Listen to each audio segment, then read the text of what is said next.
हाँ hello guys, this is Gaurav Singh. आप सबसे बनी एक और इंटरेस्टिंग वीडियो में। हम आ गए हैं बायो के प्राइम सीरीज के लेक्चर में। ठीक है, आज हम कौन सा चैप्टर पढ़ने वाले होंगे? Plant growth and development. Plant growth and development. ठीक है, इसमें हम इनहिबिटर्स के बारे में बात करेंगे, पीजीआर्स के बारे में बात करेंगे और बहुत सारी चीज़ें होंगी। हमारी एनसीईआरटी बेस्ड पूरा फुल लेक्चर होने वाला है।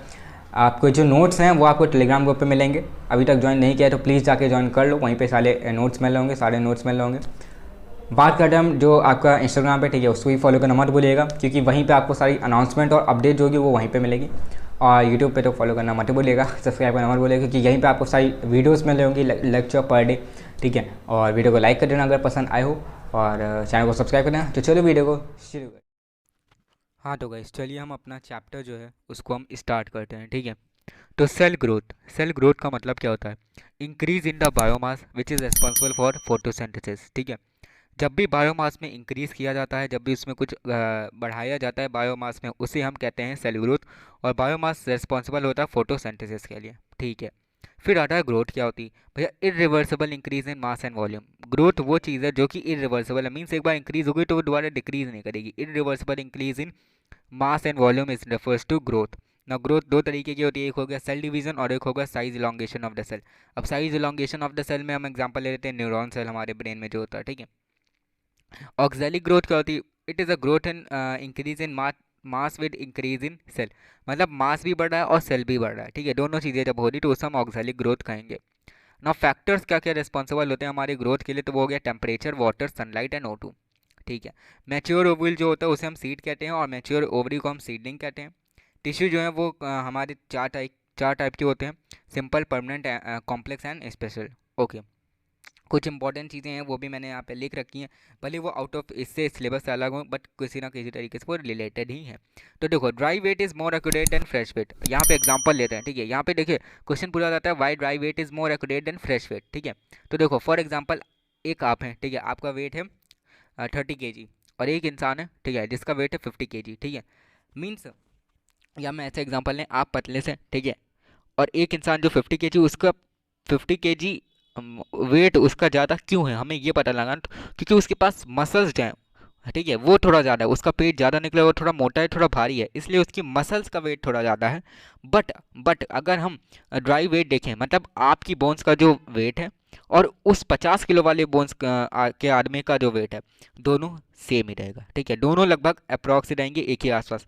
बट आपका वेट कम इसलिए क्योंकि आपके पास मसल कम है, वो थोड़ा सा मोटा ज़्यादा है, इसलिए पास उसके पास मसल ज़्यादा है, और इसीलिए वो उसका वेट थोड़ा ज़्यादा है। इसीलिए कहते हैं फ्रेश वेट हमेशा एक्यूरेट नहीं होता, ड्राई वेट जो होता है वो एक्यूरेट होता है। ड्राई वेट मतलब जो आपकी मेन हड्डियों का जो वेट होता है वो लगभग सबका सेम ही होता है, और वो मोर एक्यूरेट माना जाता है। ठीक है, फिर हम बात करते हैं इन animals differentiation starts from seal and data. तो डिफ्रेंशिएशन होता क्या है? तो देखो, जब भी सेल जो है वो आप टिश्यू बनाना शुरू कर दे, जब भी कोई सेल टिश्यू बनाना शुरू कर देता है उसे हम कहते हैं डेवलपमेंट। ठीक है, now in animals differentiation starts from seal and data. Animal में अगर ये हम देखें तो वो सील एंड डेटा से स्टार्ट होता है। डेवलपमेंट पूछा गया यहाँ पे क्या है? तो डेवलपमेंट एक ऐसी चीज़ है, it is sum of the two process that is growth and differentiation. ठीक है, अगर ग्रोथ और डिफरेंशिएशन का हम सम कर दें तो उस प्रोसेस को हम डेवलपमेंट कहते हैं। ठीक है, फिर आते हैं यहाँ पे लाइपोलिसिस, जैसे कि हमने अभी हम आगे भी पढ़ेंगे। ठीक है, अपने चैप्टर में लास्ट 22 में उसमें भी लाइपोलिसिस के बारे में बताया गया है। तो देखो, break down of the stored glucose in our body is called de growth. ठीक है, जब भी जो हमारी बॉडी में ग्लूकोज जो स्टोर्ड है, ठीक है, उसको अगर हम ब्रेक डाउन कर दें, उसे तोड़ दें, तो उसे हम कहते हैं डी ग्रोथ। और ये होता क्यों है? Due to the lack of the water. जब आपकी वाटर की कमी होती है तभी हमारी डी ग्रोथ होती है। ठीक है, ना फर्स्ट सेल जो था वो हमारा मेरिस्टेमेटिक सेल था। ये आपके एक कोई नंबर के क्वेश्चन में आ सकता है ना। यहाँ पे पूछा गया why plant growth is indeterminate, कि आखिर प्लांट की जो ग्रोथ है वो इनडिटर्मिनेट क्यों है, लाइफ टाइम वो बढ़ता क्यों रहता है? तो उसका सिंपल सा आंसर है due to the presence of a meristem at a certain location of the body. Certain location पे उनके मेरिस्टम प्रेजेंट होते हैं प्लांट में, इसीलिए उनकी जो ग्रोथ है वो इनडिटर्मिनेंट होती है। ठीक है, इनडिटर्मिनेट होती है, लाइफ टाइम ग्रो होते हैं। बात करते हैं ओपन फॉर्म ऑफ ग्रोथ क्या होती है। तो when new cells are always being added to plant body by activity of meristem is called open form of growth. ठीक है, जब भी न्यू सेल जो हैं वो ऐड किए जाते हैं प्लांट बॉडी में, किसकी एक्टिविटी से? मेरिस्टम की एक्टिविटी से, और उसी को हम कहते हैं ओपन फॉर्म ऑफ ग्रोथ। यहाँ पे दो तरीके की ग्रोथ होती है हमारी, एक होगी प्राइमरी और एक होगी सेकेंडरी। प्राइमरी ग्रोथ जो होती है वो होती है इंक्रीज इन लेंथ। अगर हम किसी चीज़ की लेंथ बढ़ा दें तो वो भी प्राइमरी, किसी चीज़ की गर्थ मतलब विथ बढ़ा दें तो वो हो गई हमारी secondary growth.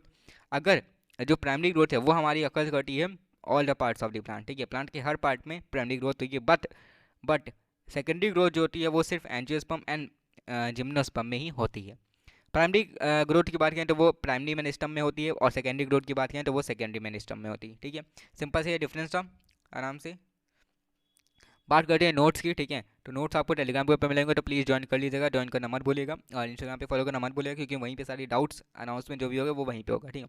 Now growth is measured by an instrumental, जिसको हम कहते हैं ऑक्सीजनोमीटर। अगर हमें ग्रोथ निकालनी है तो उसके लिए हमें इंस्ट्रूमेंट चाहिए, ठीक है। इंस्ट्रूमेंटल लिखा है उसको काट देना भाई, AL काट देना, ठीक है। तो ऑक्सीजनोमीटर जो इंस्ट्रूमेंट है वो हमारा ग्रोथ को मेजर करता है। नाउ ग्रोथ जो है it is measured with some parameter. अब ग्रोथ को किसी भी चीज़ को हम अगर मेजर करें तो उसके लिए पैरामीटर्स भी तो होने चाहिए, किस बेसिस पे हम करेंगे। तो देखो, अगर इंक्रीज इन फ्रेश वेट तो हमारी ग्रोथ होगी, अगर ड्राई वेट में बढ़ता है कुछ तो हमारी ग्रोथ होगी, अगर हम लोग की लेंथ बढ़ती है तो ग्रोथ होगी, अगर हमारी एरिया बढ़ रही है तो ग्रोथ है, हमारी वॉल्यूम बढ़ रही है तो ग्रोथ है, सेल नंबर बढ़ रहे हैं तो भी ग्रोथ है। तो ये सारे फैक्टर्स है जो कि ग्रोथ के लिए रेस्पॉन्सिबल होते हैं। तो एक मेज में क्या होता है, 17,500 न्यू सेल अराइज होते हैं, बनते हैं पर आवर, प्रति घंटे 17,500 सेल बन रहे होते हैं। और वाटरमेलन की बात करें तो उसमें वो जो अब उसका ओरिजिनल साइज़ होता है वो उससे 3,50,000 गुना टाइम्स उसकी ग्रोथ होती है। मीन्स अगर समझ लीजिए आप 3,50,000 टाइम्स ओरिजिनल साइज से ज़्यादा ग्रोथ होती है, ठीक है ना। Pollen tube is measure with the length, ठीक है। अगर हमें पोलन ट्यूब की लेंथ मेज़र करनी है, ग्रोथ मेज़र करनी है, तो हम उसे किससे करेंगे कि उसकी लेंथ से। अगर जितनी ज़्यादा उसकी लेंथ होगी उतनी ज़्यादा उसकी ग्रोथ होगी। Now increase in surface area denotes the dorsiventral leaf, ठीक है। अगर किसी भी लीफ में सरफेस एरिया बढ़ रहा है तो उसका मतलब वो डॉर्सी वेंट्रल लीफ है, जो कि पोजेस करती है डिस्टिंक्ट एंड वेंट्रल साइड। हमें ये भी तो बताना चाहिए कि भैया डॉर्सी वेंट्रल लीफ होती क्या है। तो ये एक ऐसी लीफ होती है जो कि दैट पोजेस दी हमारी डिस्टिंक्ट एंड वेंट्रल साइड, ठीक है, दोनों साइड हमारी ये पोजेस करती है, ठीक है, इसके पास होती है ना। यहाँ पे 3 फेज दिए गए हैं हमारे, किसके, ग्रोथ के दिए गए हैं, meristematic, elongation and maturation. Meristematic वो होता है when constantly dividing cells both at shoot and root apex. जब सेल्स लगातार शूट पे और रूट के एपेक्स पे कॉन्स्टेंटली डिवाइड करा करें उसे हम कहेंगे मेरिस्टेमेटिक फेज ऑफ ग्रोथ। अगर इलोंगेशन की बात करें तो उसमें क्या होता है, तो the cells next to the meristematic zone में जो होते हैं उनकी जब ग्रोथ होती है उसे हम इलोंगेशन कहते हैं। मैच्योरेशन में क्या होता है कि cells are proximal to the phase of the elongation, they lies to the portion of the axis which is undergoing the phase of the maturation. तो आई होप ये तीनों चीज़ आपको पॉइंट अच्छे से क्लियर हो गए होंगे। नाउ ग्रोथ रेट पे बात करें तो यहाँ पे दो ग्रोथ रेट होते हैं, एक अरिथमेटिक होगा और एक होगा हमारा जियोमेट्रिक। ओके, अरिथमेटिक की पहले बात करेंगे। तो when cell remains constant and order further divides, मतलब एक जो सेल है वो वैसा ही रहेगा, बट दूसरा सेल जो है वो डिवाइड करेगा 1 to 2, देन वो 1 वाला जो है वो वैसा ही रहेगा, 2 वाला जो है वो 2 में और डिवाइड होगा, फिर उस 2 वाले का जो 2 वाला है एक है वो रहेगा, फिर उस 2 वाले का 2 वाले का जो 2 है उसमें वो डिवाइड करेगा, ठीक है। तो आप समझ पा रहे होंगे, या आप जब एनसीईआरटी में डायग्राम देखेंगे आपको क्लियरली समझ आ जाएगा, ठीक है। बेसिकली यही चीज़ है, एक सेल आपका डिवाइड नहीं करेगा और एक सेल आपका डिवाइड करता जाएगा, बस सिंपल सा ही। तो इसका फॉर्मूला जो है वो है LT = L0 + RT। Geometric growth क्या है कि एक्सपोनेंशियल ग्रोथ है, सेल 1 से 2, 2 से 4, 4 से 8, ठीक है, ऐसे ऐसे बढ़ते जाते हैं। तो W1 = W0 ERT ना। यहाँ पे एनसीईआरटी में ये भी बताया गया है सिग्मॉइड कर्व क्या है। तो it is a characteristics living organism growing in natural environment. किसी भी लिविंग ऑर्गेनिज्म का जो नेचुरल एनवायरनमेंट में जो रह रही है उसका कैरेक्टरिस्टिक्स को हम सिग्मॉइड कर्व कहेंगे, ठीक है, उससे हमें निकलता है ना। एब्सोल्यूट ग्रोथ होती क्या है, तो measurement and comparison of the total growth per unit time. Measurement और comparison of the total growth जो पर यूनिट टाइम में हो रही है उसको हम कहेंगे एब्सोल्यूट ग्रोथ।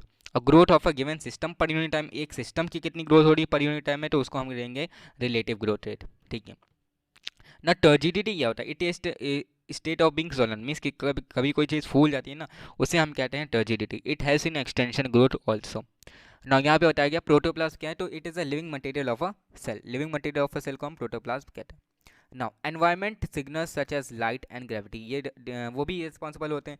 जैसे कि अगर लाइट है तो शूट जो है वो अपवर्ड की तरफ ग्रो करेगा, अगर ग्रेविटी का उसका इफेक्ट है तो रूट जो है वो और अंदर की तरफ जाने की कोशिश करेगा, ठीक है। तो ये भी फैक्टर्स हैं रिस्पॉन्सिबल में नाउ अब बात करते हैं डिफरेंशिएशन क्या होता है। तो cell derive from root apical and shoot apical meristem and perform specific function, उसे हम कहते हैं डिफरेंशिएशन। जब भी कोई सेल रूट अपिकल और शूट अपिकल से डिराइव हो और कोई स्पेसिफिक फंक्शन करे तो उसे हम डिफरेंशिएशन कहेंगे। एग्जांपल कैम्बियम जो है वो किस में हेल्प करता है, पावर ऑफ द डिवीजन में, ठीक है। डी डिफरेंशिएशन का होता है the cells that have now lost the capacity to divide and can regain their capacity under the certain condition. ऐसे सेल जिन्होंने अपनी कैपेसिटी को खो दिया है डिवाइड करने की, बट वो अंडर सच कंडीशन, अंडर कुछ कंडीशन जो है सर्टेन कंडीशन, वो फिर से अपनी कैपेसिटी को रीगेन कर सकते हैं, वापस से ले सकते हैं, वापस से उसको प्रोड्यूस कर सकते हैं। तो उसे हम कहेंगे एग्जाम्पल, उसे हम कहेंगे डी डिफरेंशिएशन, और एग्जाम्पल इसका है कॉर्क कैम्बियम। डी डिफरेंशिएशन क्या होता है, तो the new cell arises from the dedifferentiated cell. अब डी डिफरेंशिएटेड सेल में जो हैं उनसे जो नए सेल बनते हैं उसी को हम डी डिफरेंशिएशन कहते हैं। एग्जाम्पल यहाँ पे कॉर्क हो गया और सेकेंडरी कॉर्टेक्स हो गया, ठीक है। अब बात करते हैं ट्यूमर क्या है। तो extra swelling of the plant को ही हम ट्यूमर कहते हैं। कैलस क्या है, it is a undifferentiated mass of parenchymatous tissue which can perform where you want, ठीक है। एक undifferentiated mass of parenchymatous tissue जो है उसे हम कैलस कहेंगे, जिसको हम कहीं भी रख दें प्लांट में वो वहीं पे अपना फंक्शन कर सकता है, परफॉर्म कर सकता है, उसके लिए एक स्पेसिफिक लोकेशन नहीं है, ठीक है। Now living nature of a cell is due to the cytoplasm. हमें ये पता है ये सेल क्या है, उसका कैसा नेचर है, लिविंग है कि डेड है, तो उसका लिविंग नेचर है, बट वो क्यों है, साइटोप्लाज्म की वजह से, ठीक है। फिर यहाँ पे एनसीईआरटी में एक टर्म दिया है सेनेसेंस। अब इसका मतलब क्या होता है, इसका मतलब होता है ओल्ड एज, बूढ़ापन, ठीक है ना। प्लास्टिसिटी, अब ये फिजिक्स वाला प्लास्टिसिटी नहीं है, यहाँ पे कुछ और है। The plants follow the different pathway in response to the environment, ठीक है। प्लांट क्या करते हैं, वो डिफरेंट तरीके यूज़ करते हैं ताकि वो एनवायरमेंट को रेस्पॉन्स दे सकें। जैसे कि हम दूसरे को रेस्पॉन्स देते हैं, वैसे प्लांट भी डिफरेंट पाथवे यूज़ करते हैं जिससे कि वो एनवायरमेंट को रिस्पॉन्स कर सके, ठीक है। फिर यहाँ पे दिया है development in plant is under the board of intrinsic and extrinsic factor. ना प्लांट का जो डेवलपमेंट है उसकी वो जो है वो दो फैक्टर के अंदर है, एक हो गया इंट्रिंसिक और एक हो गया एक्सट्रिंसिक। अभी इंट्रिंसिक और एक्सट्रिंसिक जो फैक्टर है वो क्या है, तो अगर हम इंट्रिंसिक फैक्टर के बारे में बात करें तो वो हो गया हमारा hormone and DNA. Extrinsic factor के बारे में बात करें तो वो हो गया हमारा सनलाइट एंड टेम्परेचर, ठीक है। Now what is bio essay, it is a discovering of a plant hormone and its function. इसको हम बायो ऐसे कहते हैं, ये नीट में आया था इसलिए मैंने इसमें लिख दिया। जब भी हम किसी प्लांट हार्मोन को डिस्कवर करते हैं उसके फंक्शन को तो उसे हम बायो एसे कहते हैं ना। अब हम बात करते हैं पीजीआर के बारे में, प्लांट ग्रोथ रेगुलेटर। तो they are small simple molecules of diverse chemical composition, बहुत छोटे होते हैं, सिंपल मॉलिक्यूल्स होते हैं डाइवर्स केमिकल कंपोजिशन के। There could be indole compounds IAA, indole three acetic acid adenine derived. N6 हो गया furfurylaminopurine kinetin, derivative of carotenoid ABA, terpenes gibberellic acid GA3 और गैस एथाइलिन C2H4, ठीक है। ये सारे हैं हमारे पीजीआर। ना पीजीआर क्या होता है, पीजीआर जो हमें किस चीज़ में हेल्प करता है, सेल डिवीजन में हेल्प करता है, सेल के एनलार्जमेंट में हेल्प करता है, उसका पैटर्न बनाने में हेल्प करता है, ट्रॉपिक ग्रोथ में हेल्प करता है, फ्लावरिंग में हेल्प करता है, फ्रूटिंग में हेल्प करता है, सीड फॉर्मेशन में भी हेल्प करता है पीजीआर। पीजीआर 3 तरीके के हैं, ऑक्सिन, गिबरेलिन एंड साइटोकाइनिन। अब प्लांट ग्रोथ इनिबिटर क्या होता है, तो they response to wound stresses of a biotic and abiotic reason. Wounds को रेस्पॉन्स करते हैं और जो स्ट्रेस होता है बायोटिक और एबायोटिक रीजन का उसको रेस्पॉन्स करते हैं ना। सबसे पहले हम डिस्कवरी ऑफ पीजीआर के बारे में बात करेंगे, कैसे ये डिस्कवर हुआ। तो it was accidentally Charles Darwin, ठीक है, एक्सीडेंटली इसे डिस्कवर किया गया था। Charles Darwin and his son Francis जो थे उन्होंने क्या पाया कि tip of the coleoptile was the site of the transmittable influence, ठीक है। जो कोलेप्टाइल की जो टिप थी was the site of the transmittal influence, और उसकी वजह से वहाँ पे क्या हुआ था कि जो वो बेंड हो रहा था थोड़ा सा, ठीक है, वो बेंड हो रहा था ऊपर से, और bending of the coleoptile in the plant Avena sativa, ठीक है।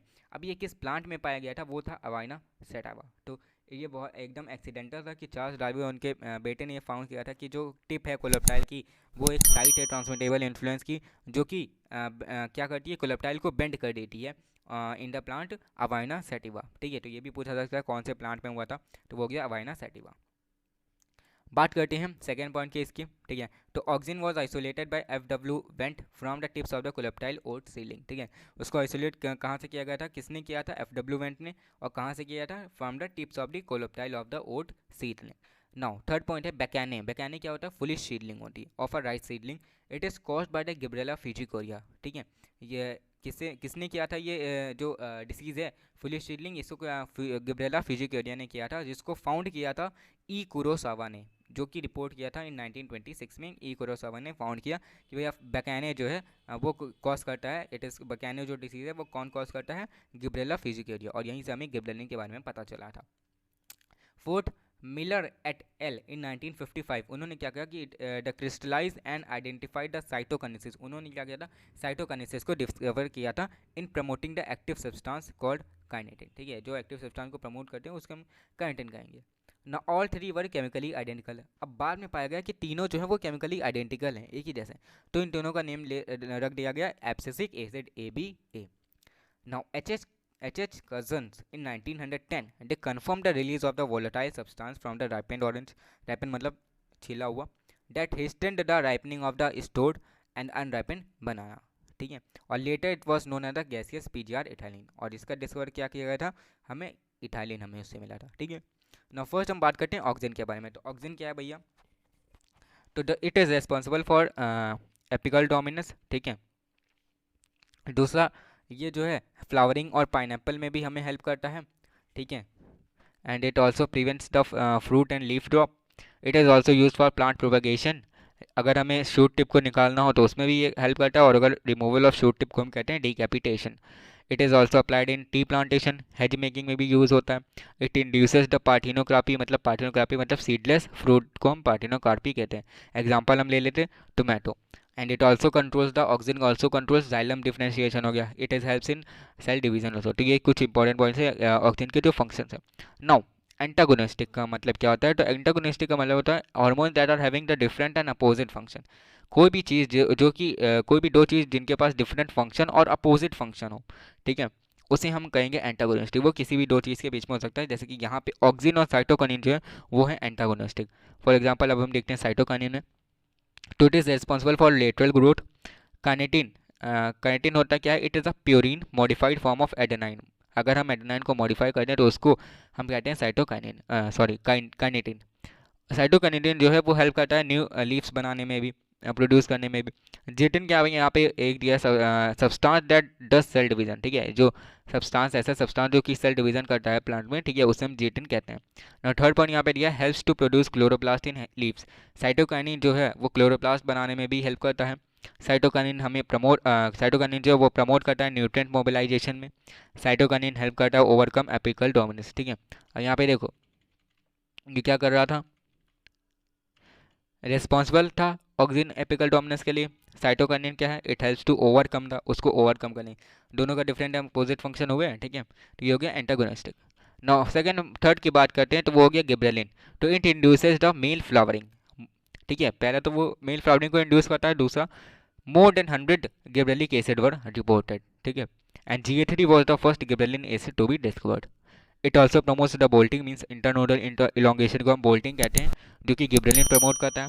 It hastens the maturity period. ठीक है, it also delays the senescence, जो बुढ़ापन है उसको और ज़्यादा उसकी एज बढ़ा देता है। It increases the market period. ठीक है, मार्केट पीरियड भी बढ़ा देता है। And it is also use to speed up the malting process. ठीक है, माल्टिंग प्रोसेस को स्पीड अप करने में भी गिबरेलिन का यूज़ होता है। अब हम बात करते हैं इथाइलिन की, तो it induces the male flowering. ठीक है, ये भी दोनों एंटागोनिस्टिक है। मेल फ्लावरिंग को इंड्यूस करता है इथाइलिन, और गिबरेलिक एसिड मेल फ्लावर को। ठीक है, इथाइलिन फीमेल को। नाउ इथाइलिन जो है it is a growth inhibitor as well as promoter, ये इनिबिटर भी करता है, प्रमोटर भी है।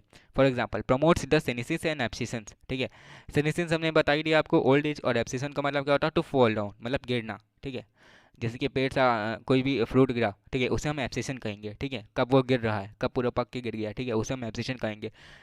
Now ethylene also promotes the root growth. ठीक है, तो वो यहाँ पे क्या कर रहा है, रूट ग्रोथ को प्रमोट कर रहा है, मतलब वो प्रमोटर हो गया। But it induces the flowering in mango, यहाँ पे वो इनिबिट कर रहा है फ्लावरिंग को मैंगो में। ठीक है, तो यहाँ पे हमने देखा प्रमोटर भी है और इनिबिटर भी है। और it is also most widely used PGR in agriculture, सबसे ज़्यादा ये एग्रीकल्चर में यूज़ होता है। ना यहाँ पे दिया गया है एनसीईआरटी में इथेफॉन। इथेफॉन क्या है, it promotes the flower in cucumber. Cucumber में फ्लावरिंग को ये प्रमोट करता है। इसका जो रिएक्शन है यहाँ पे जो दिया गया वो है CaCO2, जो कि कैल्शियम कार्बाइड है, प्लस वाटर अगर हम ऐड करते हैं तो हमें क्या मिलता है, इथाइन मिलता है, C2H2 प्लस कैल्शियम ऑक्साइड मिलता है। ना फिफ्थ पॉइंट फिर हम देखते हैं आखिरी में लास्ट में, वो है हमारा एब्सिसिक एसिड। तो it regulates the abscission and dormancy. ठीक है, ये एब्सिशन और डोरमेंसी को भी रेगुलेट करता है। It acts as a general PGI, ठीक है, जनरल पीजीआई मतलब प्लांट ग्रोथ इनिबिटर, ठीक है। It inhibits the seed germination, उसको इनिबिट करता है, सीड डेवलपमेंट में हेल्प करता है, मैच्यूरेशन में हेल्प करता है, and it acts as a antagonistic to gibberellic acid, ठीक है। तो गिबरेलिक एसिड का एंटागोनिस्टिक हम कह सकते हैं एब्सिसिक एसिड को, ठीक है। फिर यहाँ पे दिया गया है एक फंक्शन, एक चीज़ दी गई है, टर्म दिया है सिनर्जिस्टिक, मतलब हैविंग द सेम फंक्शन, जिनके सेम फंक्शन होते हैं, वो हो गया हमारा ऑक्सीजन एंड साइटोकिनिन, दोनों का लगभग सेम फंक्शन होता है, ठीक है। फिर क्वेश्चन यहाँ पे दिया है why it is known as stress hormone, कि ये जो असल में ये जो हमारा दिया एब्सिसिक एसिड, इसको हम स्ट्रेस हार्मोन क्यों कहते हैं, तो because it stimulates the closure of the stomata, ठीक है। स्टोमेटा को क्लोजर करने में ये स्टिमुलेट करता है, ठीक है, ताकि स्टोमेटा बंद हो सके, and it also increases the tolerance of the plant to various kind of stress, ठीक है। और वो प्लांट के जो टॉलरेंस वाली एबिलिटी है उसको भी बढ़ा देते कि प्लांट जो वो टॉलरेट कर सके बाकी सारी कठिनाइयों से, उसको वो टॉलरेट जितना ज़्यादा अच्छी तरीके से कर सके, तो उस चीज़ को भी उसकी मीन्स टू कैसे तो एनर्जी को, पोटेंशियल एनर्जी को बढ़ा देता है, ठीक है। नाउ जीनोमिक कंट्रोल क्या होता है, इट कंट्रोल्स द ऑर्गेनिज्म और द प्लांट विद डीएनए, ठीक है। जीनोमिक कंट्रोल होता है मतलब जीन्स, अगर हम किसी और के जीन्स किसी चीज़ में किसी और में जीन्स डाल दें तो वो क्या करना, एक डीएनए के थ्रू हम किसी भी चीज़ को कंट्रोल कर सकते हैं, ठीक है। नाउ डोरमेंसी क्या होता है, it is a seed in favourable condition but then also not germinate, ठीक है। डोरमेंसी का मतलब यही होता है कि सीड को अगर हम उसकी एक फेवरेबल कंडीशन में जिसमें उसको होना चाहिए उसमें भी रख दें, बट तब भी वो अगर सीड जर्मिनेशन नहीं कर रही है तो उसे हम डोरमेंसी के से रेफर करेंगे। फिर एनसीईआरटी में दिया गया फोटो पीरियोडिज्म होता क्या है, तो it is a duration required for the flowering in plant, ठीक है। जो भी ड्यूरेशन प्लांट में फ्लावरिंग के लिए यूज़ होता है ताकि उसमें फूल गिर सकें, तो उसे हम फोटो पीरियोडिज्म कहते हैं। और हर एक प्लांट का अपना क्रिटिकल ड्यूरेशन होता है, ठीक है। It is fixed for every plant. Now critical duration यहाँ पे क्या है, it is the amount of the light required for the plant for flowering, means हर एक प्लांट का जो फ्लावर, हर एक प्लांट के लिए फ्लावरिंग के लिए उसका एक अमाउंट ऑफ लाइट है जो कि रिक्वायर्ड होती है प्लांट के लिए, ठीक है। तो जितनी अमाउंट ऑफ लाइट रिक्वायर्ड होती है उसको हम कहते हैं critical duration.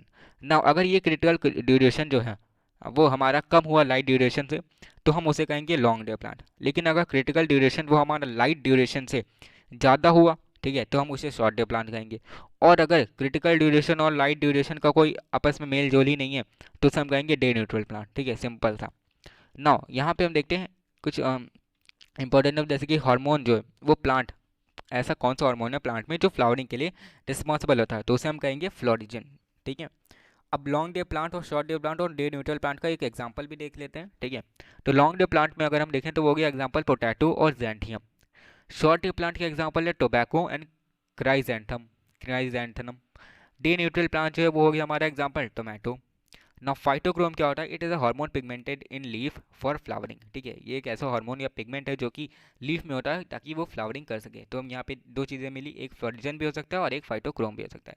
It is present in leaf in 2 different form, ठीक है, दो डिफरेंट तरीके से होता है, एक फाइटोक्रोम रेड होता है और एक फाइटोक्रोम फार रेड होता है, और जो कि इंटर कन्वर्टेबल भी होते हैं, ठीक है, आपस में इंटरचेंज हो सकते हैं if needed. Now that is by in defoliated plant no flowering occurs due to no leaves, ठीक है। इसीलिए झड़े हुए प्लांट में फ्लावरिंग क्यों नहीं होती, क्योंकि वहाँ पे लीव्स ही नहीं होती। और फाइटोक्रोम किस में होता है, लीव्स में होता है, और जब फाइटोक्रोम ही नहीं रहेगा तो फ्लावरिंग होगी कैसे, ठीक है। नाउ वर्नलाइजेशन क्या होता है, it is a cold treatment of a plant और effect of the low temperature on a plant, ठीक है। या तो हम किसी प्लांट का कोल्ड ट्रीटमेंट करते हैं या फिर जो लो टेम्परेचर का जो इफेक्ट पड़ता है प्लांट पे उसे हम वर्नलाइजेशन कहते हैं। तो बेसिकली देखो यहाँ पे देखो सम इंपॉर्टेंट फूड प्लांट जो हैं वो हो गया हमारे वीट और बार्ले। तो it is seen that in biennial plants, biennial मतलब जो कि सेकेंड सीजन तक खत्म हो जाते हैं, ठीक है, उन्हें हम बाइनियल प्लांट्स कहते हैं। एग्जांपल शुगर बीट हो गया, कैबेजेस हो गया, कैरेट्स हो गया। और कोल्ड ट्रीटमेंट प्लांट जैसे कि इनका हम देखें, जैसे समर क्रैब है, तो it grows in high temperature, ठीक है। कोरिएंडर धनिया जो है वो क्या होती है, लो टेम्परेचर में ग्रो होती। अब अगर हम चाहते हैं समर क्रैब जो है वो हाई टेम्परेचर में ना ग्रो हो करके, गर्मी में ना होकर वो सर्दी में हो, तो हम उसे क्या दे देंगे, इफेक्ट ऑफ कोल्ड टेम्परेचर दे देंगे, ठीक है, उसे हम ठंडा टेम्परेचर दें, तो उससे क्या उसका जो ग्रोइंग पीरियड है वो थोड़ा सा और बढ़ जाएगा और फिर वो जाड़े में जाके उसको ग्रो हो जाएगा, ठीक है। तो इस कंडीशन में हम वर्नलाइजेशन का यूज़ करते हैं इस टेक्निक का, जिससे कि हम किसी भी प्लांट के जो ग्रोइंग का पीरियड है उसको हम बढ़ा सकें। कि अगर हम गर्मी में नहीं चाहते भैया ये चीज़ हम ठंडी में चाहते हैं, तो वर्नलाइजेशन के हेल्प से हम उस चीज़ को बढ़ा सकते हैं, उस टाइम पीरियड को बढ़ा सकते हैं, ठीक है। और basically this process is use to delay the flowering plant, ठीक है, मतलब बेसिकली वही है, अगर हमें किसी भी प्लांट में फ्लावरिंग को देर करनी कि नहीं भाई आपकी गर्मी नहीं आपकी सर्दी में होना, ठीक है, बट उसका वो गर्मी में होती, तो वर्नलाइजेशन के प्रोसेस से हम उसको सर्दी में करवा सकते हैं, उसका टाइम पीरियड बढ़ा सकते हैं। नो फिर यहाँ पे दिया है पेरिनियल प्लांट जो है that die within the 2 years, ठीक है, ऐसे प्लांट दो साल के अंदर मर जाए उन्हें हम पेरिनियल कहेंगे, और दो सीजन के अंदर मर जाए उन्हें हम बाइनियल कहेंगे। पेरिनियल का एग्जाम्पल है बैम्बू। फिर यहाँ पे दिया है मोनोकार्पिक प्लांट, ठीक है, वो कौन से, that the seedling once in year, एक साल में एक ही बार सीडलिंग करेंगे, ठीक है, दो प्लांट सीडलिंग करता है एक साल में, ठीक है, उसे हम मोनोकार्पिक प्लांट कहते हैं। जैसे कि एग्जांपल अगेव अमेरिकाना, ठीक है, अगेव अमेरिकाना, ठीक है। ये ना सीड डोरमेंसी क्या होता है भैया, तो देखो when seed fails to germinate even under favourable condition, उसे हम सीड डोरमेंसी कहेंगे। जब भी कोई सीड जर्मिनेशन ना करे उसके फेवरेबल कंडीशन में रह के भी, तो उसे हम सीड डोमिनेंसी कहेंगे। And it is also due to hard seed coat, अगर सीड कोट हार्ड है, कड़ा है, या केमिकल इनिबिटर अगर उसमें कोई भी है, जैसे कि एग्जांपल ABA या फिनोलिक एसिड अशुद्धता अगर ये है तो भी हमारा सीड डोरमेंसी होगी। इमेच्योर एम्ब्रियो तो भी हमारा सीड डोरमेंसी होगी। अब इसको सही करने के लिए हम क्या कर सकते हैं, seed coat barrier can be broken by knifes and sand paper etcetera. अब वो जो सीड कोट बन गया है उसे हम क्या करेंगे, चाकू से या सैंड पेपर से उसे हम तोड़ सकते हैं, ठीक है, उसे तोड़ दे तो हमारी जो सीड डोरमेंसी है वो हट जाएगी। या application of certain chemical such as gibberellic acid and nitrate, ठीक है, या उन एसिड का बताया हम इन एसिड का अगर डाल दें तो सीड डोरमेंसी को हम ओवरकम कर सकते हैं, उसको ख़त्म कर सकते हैं। या तो फिर हम वहाँ का एनवायरमेंटल कंडीशन ही चेंज कर दें, फॉर एग्जांपल लाइट बढ़ा दें या घटा दें, या टेम्परेचर बढ़ा दें या घटा दें, ठीक है। तो इस तरीके से सीड डोरमेंसी को हम ओवरकम कर सकते हैं। और फिर यहीं पे हमारा जो चैप्टर है PGR plant growth and development finally पूरा वन शॉट कंप्लीट होता है। तो आई होप अच्छे से समझ आएगा। पूरा NCERT बेस्ड था, कोई भी चीज़ अलग से नहीं थी, सब इंपॉर्टेंट चीज़ें आपको बता दी गई हैं, कोई भी चीज़ छोड़ी भी नहीं गई है, ठीक है। तो आई होप पसंद आया होगा। तो सपोर्ट करने के लिए स्क्रीन पे देख ही रहो, आराम से सपोर्ट कर सकते हो, ठीक है। और नोट्स के लिए टेलीग्राम ग्रुप पे ज्वाइन करना मत भूलना, ठीक है, और इंस्टाग्राम पे फॉलो करना मत भूलना। और भाई वीडियो को अगर अच्छी लगी तो वीडियो को लाइक कर दो, शेयर कर दो जितना ज़्यादा हो सके, और चैनल पर नहीं तो भाई चैनल को सब्सक्राइब कर दो। See you in the next video, till then bye.